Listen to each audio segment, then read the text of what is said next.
Hi, everybody. Welcome back to Radio Free Gastonia, the internet's number three best source for just good enough emergency historical content. Um, Welcome back here. It's been, I would say for anyone who is inclined toward the left liberal side of things, not a great time. And I've been thinking about this a lot. Um, I'm a teacher. I, work with students, and it's very hard to figure out what the right way to proceed would be. Um, I know, like, um, the students that I work with at our institution are, very diverse, different ages, different backgrounds,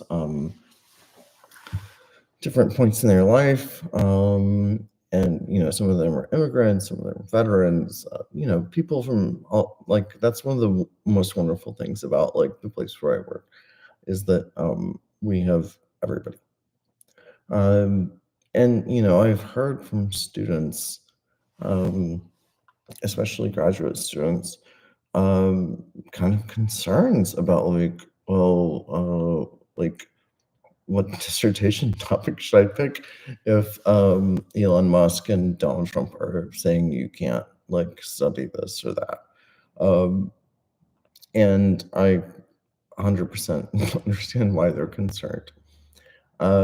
It's very hard to figure out. But I do, I do honestly think that this too shall pass.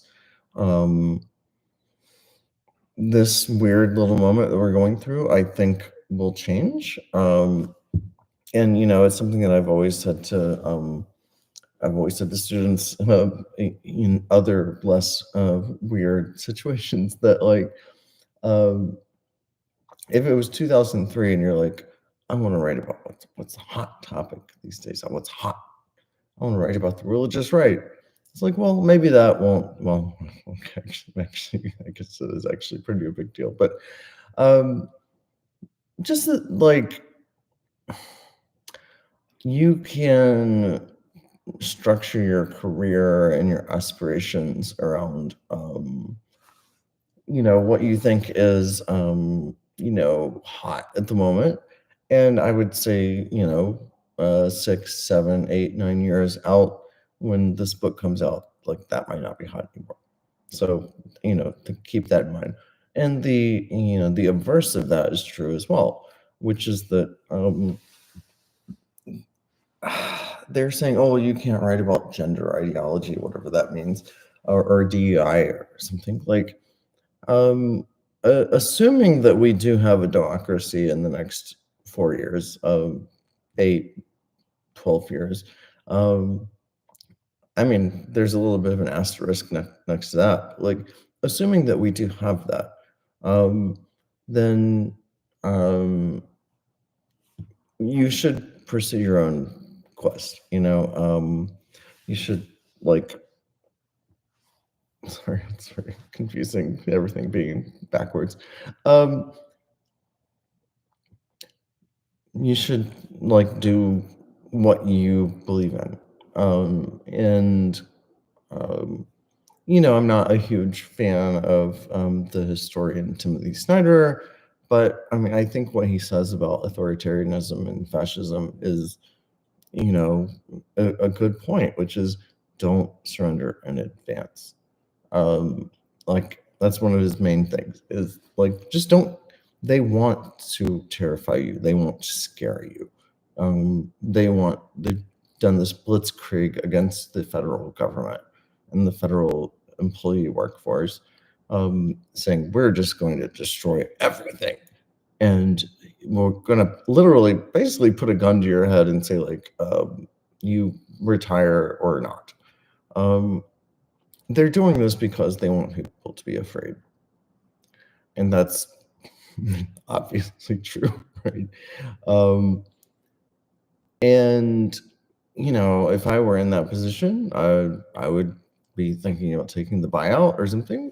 I mean, if you're in that situation, then you'd be like, well, I'm either gonna not have a job or I can take a buyout. I hope that people will not do that because I think that Elon Musk is a paper tiger. I think this is paper terrorism. Um, this will go away, I think. I mean, I hope. But I mean, I'm a government employee as well, and it doesn't seem like in my particular location that they are wanting to liquidate the state employee population in the way that like Musk and Trump are at the federal level. But it's scary. Like I spent my whole career at the National Oceanic and uh, Atmospheric Administration, or NOAA, or whatever it is. Um, I'd be fucking scared as shit. So I get that. But I also hear it from grad students. They're like, well, like if they're saying we can't write about diversity or we can't write about quote unquote gender ideology, what should I write about? Like the academic job market's already hard enough, and now I'm going to be like blacklisted. Essentially, I mean, this is a new McCarthyism that it's a like rinky-dink McCarthyism. Though these people don't know what they're fucking doing. It's so fucking annoying. Like Musk and Trump, like they're trying to be like Stalin, basically, but they don't have the conviction of Stalin. Um, it's like it reminds me of when somebody said "Oh, Bill Clinton is a war criminal," and Henry Kissinger looked at his class and said, "Bill Clinton does not have the strength of character to be a war criminal." It's like, okay, well, take it from one who knows one. Um, uh, I don't know. Everything has been so surreal and so bad. Um, so I would counsel my academic peers and our students to stay the course. Um, if you don't get a text back from me, then I'm probably in a ditch somewhere, but that's okay. I can live with that. Um, but seriously, we have to find a way through this. It's the strangest, weirdest. It's just weird, and I wish they had not told Tim Walz to stop saying that Republicans are weird.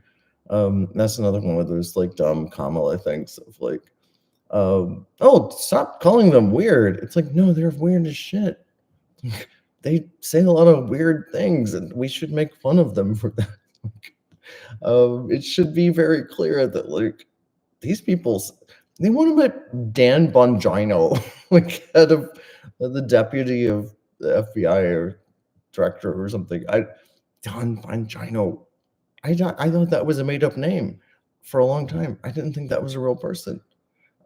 So uh, I mean, we have to look at all of this with a reasonable amount of terror and despair, but also some circumspection, some caution, because we have to live in this reality. I know people are leaving the country. I know some people are like, oh, I'm going to move to Spain, or I'm going to move to Canada or something. Good for you. Great. I'm glad you have a way out. I do not. And I'm going to be here for all of it. And, you know, um, I don't know what's going to happen next. I am concerned. I'm very concerned about how much our constitutional system in the United States can hold up against this. But I can tell you this, I am not going anywhere because I have nowhere to go. But it's not going to get better if we all run away.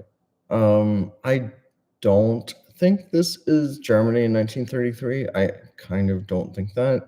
I think the United States is a very different country than what Germany was in 1932 or 1933. This is a big, diverse country with, a lot of institutions and structures. I know they are doing their damnedest to dismantle all of those structures. I think from the first Trump administration, they realized that the federal bureaucracy was something that was getting in their way, so they were trying very hard to get rid of it. But still, maybe I'm a patriot in some sense.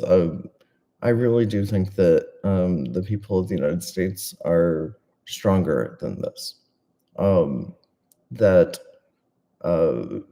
whatever kind of like ticky-tacky fascist regime tries to take root, people are gonna be like, no, I want my fucking Social Security. I want my Medicaid. What the fuck are you talking about?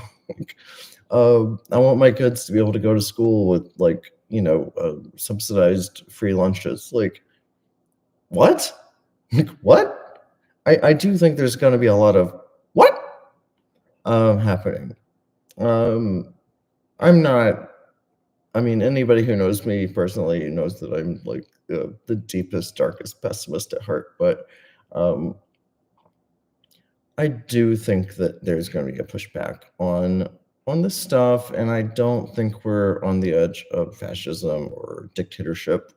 I don't think Trump or Musk or any of these people are like organized or smart enough to like actually figure out how to do the Fourth Reich. I honestly, I mean, they want to, they absolutely do want to, but they're also just like, they all have ADD and autism. I don't know. I don't know exactly what's going on there, but Trump definitely has BPD, I guess. I don't know. So, I just say to anybody who listens to this or follows this, we have to stay strong for each other because no one else is going to do it for us. Those of us who are, allies with the labor movement, with any kind of socialist kind of causes, with LGBTQIA causes, with just like fighting for the ordinary working class people of this country. We have to stick together, and we have to believe that like something good can happen.